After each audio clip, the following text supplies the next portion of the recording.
ವೀಕ್ಷಕರೇ ನಮಸ್ಕಾರ.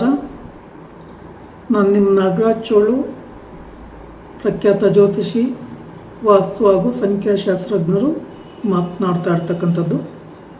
ವೀಕ್ಷಕರೇ, ಇವತ್ತಿನ ಸಂಚಿಕೆಯಲ್ಲಿ ಒಂದು ಮನೆಯ ವಾಸ್ತು ಪರಿಶೀಲನೆಯ ಬಗ್ಗೆ ತಿಳಿಸ್ತಾ ಇದ್ದೇನೆ. ಇವರು ಅನ್ಯ ಧರ್ಮದವರು. ಬೇರೆಯವರೊಬ್ಬರು ನನ್ನ ನಂಬರನ್ನು ಇವ್ರಿಗೆ ಕೊಟ್ಟಿದ್ದರು. ಒಮ್ಮೆ ಇವರ ಮನೆಗೆ ವಿಸಿಟ್ ಮಾಡಿದ್ದೆ. ಮಡ್ಲೂರು ಹತ್ರ ಇವರ ಮನೆ ಬಂದಿತ್ತು. ಸುಮಾರು 1 ಕೋಟಿಯಷ್ಟು ವೆಚ್ಚದಲ್ಲಿ ಮನೆ ಕಟ್ಕೊಳ್ಳಿಕ್ಕೆ ಹೋಗಿ ಸಮಸ್ಯೆಗೀಡಾಗಿ ತೊಂದರೆ ಅನುಭವಿಸಿದಾಗ ನನ್ನನ್ನು ಕರ್ಕೊಂಡು ಹೋಗಿದ್ರು. 2-3 ವರ್ಷ ಆದರೂ ಆ ಮನೆ ಕಂಪ್ಲೀಟ್ ಆಗ್ತಾ ಇರಲಿಲ್ಲ. ಆ ಮನೆಯ ಪರಿಶೀಲನೆ ಎಲ್ಲ ಮಾಡಿದ ಮೇಲೆ ವಾಸ್ತು ದೋಷದ ವಿಚಾರಗಳನ್ನು ತಿಳಿಸಿದ್ದೆ.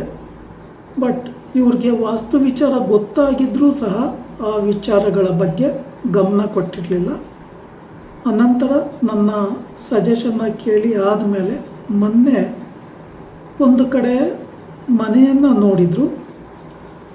ಆ ಮನೆಗೆ ವಾಸ್ತು ಪರಿಶೀಲನೆಗೆ ಇವರು ಕರ್ಕೊಂಡು ಹೋದಂಥ ಒಂದು ಸಂದರ್ಭದಲ್ಲಿ ಮನೆಯ ಮುಖ್ಯ ಬಾಗಿಲು ಪೂರ್ವಕ್ಕಿದೆ.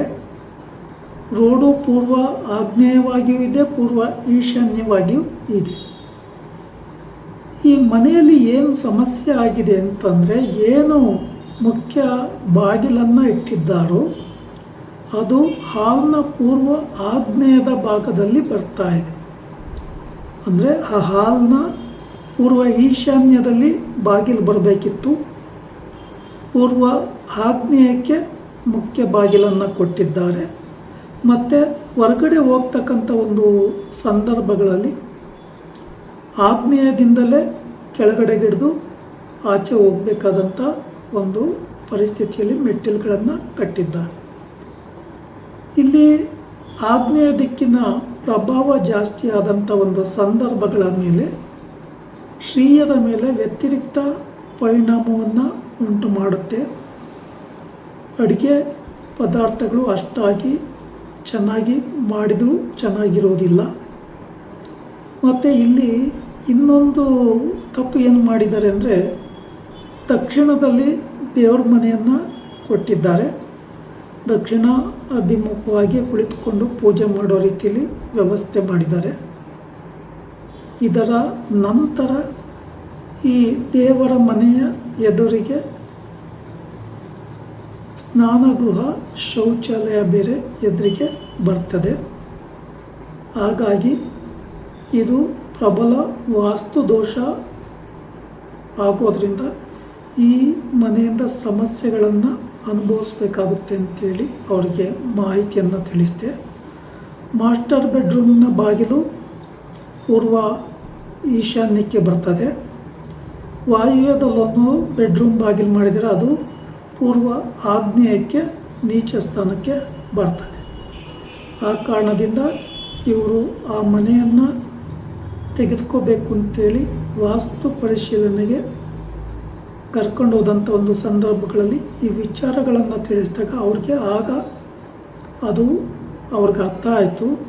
ಅವರು ಅನ್ಯ ಧರ್ಮದವರಾಗಿದ್ದರೂ ಸಹ ವಾಸ್ತುವಿನ ಬಗ್ಗೆ ಸಾಕಷ್ಟು ವಿಚಾರಗಳನ್ನು ತಿಳ್ಕೊಂಡ ತಕ್ಷಣ ಅವರು ಆ ಮನೆಯನ್ನು ರಿಜೆಕ್ಟ್ ಮಾಡಿದರು. ಅನಂತರ ಅವರು ಅವ್ರದ್ದೊಂದು ಆಫೀಸ್, ಫೈನಾನ್ಸ್ ಬಿಸ್ನೆಸ್ಸನ್ನು ಮಾಡ್ತಾ ಇರ್ತಾರೆ. ಅವರು ಆ ಆಫೀಸ್ನ ತೋರಿಸ್ಲಿಕ್ಕೆ ಅಂತೇಳಿ ಕರ್ಕೊಂಡೋದ್ರು. ಆ ಆಫೀಸ್ನಲ್ಲಿ ತುಂಬ ವರ್ಷಗಳ ಕಾಲ ವ್ಯಾಪಾರ ವ್ಯವಹಾರಗಳಲ್ಲಿ, ಅಂದರೆ ಫೈನಾನ್ಸ್ ಬಿಸ್ನೆಸ್ಸಲ್ಲಿ ತುಂಬ ಇಂಪ್ರೂವ್ಮೆಂಟನ್ನು ಹೊಂದಿದ್ರು. ಉತ್ತರ ಈಶಾನ್ಯದಲ್ಲಿ ಬಾಗಿಲಿತ್ತು. ಆಫೀಸ್ನ ಅಂದರೆ ಕ್ಯಾಬಿನ್ನಲ್ಲೂ ಸಹ ಉತ್ತರ ಈಶಾನ್ಯಕ್ಕೆ ಡೋರ್ ಇಟ್ಕೊಂಡಿದ್ದಾರೆ. ಆ ಆಫೀಸ್ನಿಂದ ಹೊರಗಡೆ ಹೋಗ್ತಕ್ಕಂಥ ಒಂದು ರೋಡು ಪೂರ್ವ ಈಶಾನ್ಯ ಉತ್ತರ ಮಾರ್ಗವಾಗಿ ಆಚೆ ಹೋಗುತ್ತೆ.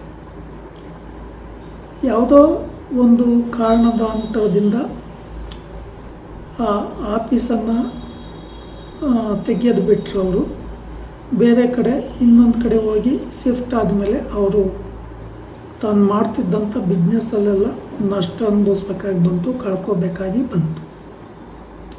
ಅನಂತರ ಒಂದು 2-3 ವರ್ಷ ಅಲ್ಲಿ ಇದ್ದು ಅನಂತರ ಮತ್ತು ಹಳೆ ಆಫೀಸ್ಗೆ ಬಂದಿದ್ದಾರೆ. ಬಟ್ ಹಳೆ ಆಫೀಸು ಕ್ಲಿಕ್ ಆಗ್ತಾ ಇಲ್ಲ. ಯಾವುದೇ ಒಂದು ಜಾಗ ಆಗಿ ಬಂದ ನಂತರ ಬದಲಾವಣೆ ಮಾಡಿ ಮತ್ತೆ ಆ ಸ್ಥಳಕ್ಕೆ ಬಂದರೆ ಸಿಗಬೇಕಾದಂಥ ಫಲಾಫಲಗಳು ಅಷ್ಟು ಬೇಗ ಸಿಗೋದಿಲ್ಲ. ಅಲ್ಲಿ ಈಶಾನ್ಯದಲ್ಲಿ, ಅಂದರೆ ಈ ಆಫೀಸ್ನಿಂದ ಈಶಾನ್ಯದಲ್ಲಿ ಹೊರಗಡೆ ಬರ್ತಕ್ಕಂಥ ಪ್ಲ್ಯಾಟ್ಫಾರಮ್ ಸ್ವಲ್ಪ ಹೈಟಲ್ಲಿದೆ. ಉತ್ತರದಲ್ಲಿ ಟಾಯ್ಲೆಟ್ ರೂಮ್ ಮಾಡಿದ್ದಾರೆ. ಹಾಗೆ ಈ ಶಾಪಲ್ಲಿ, ಅಂದರೆ ಇವರೇನು ಆಫೀಸ್ ಮಾಡ್ಕೊಂಡಿದ್ರು ಅದರಲ್ಲಿ ಸ್ವಲ್ಪ ವಾಯುವ್ಯ ಮೂಲೆ ಬೆಳೆದಿದೆ. ಆಯಾ ಇಲ್ಲ, ವಾಸ್ತು ಪ್ರಕಾರ ಆ ರೂಮ್ ಸಿಗೋದಿಲ್ಲ. ಹಾಗಾಗಿ ಅವರಿಗೆ ಸೂಕ್ತ ಮಾರ್ಗದರ್ಶನ ಸಲಹೆಯನ್ನು ಕೊಟ್ಟಿದ್ದೇನೆ. ಈ ವಿಡಿಯೋ ಇಷ್ಟ ಆಯಿತು ಅಂದರೆ ಲೈಕ್ ಮಾಡಿ, ಶೇರ್ ಮಾಡಿ, ಫಾಲೋ ಮಾಡಿ, ಆ ಲೈಕನ್ನು ಒತ್ತಿ, ಬೆಲ್ಲೈಕನ್ ಒತ್ತಿ. ನಮಸ್ಕಾರ.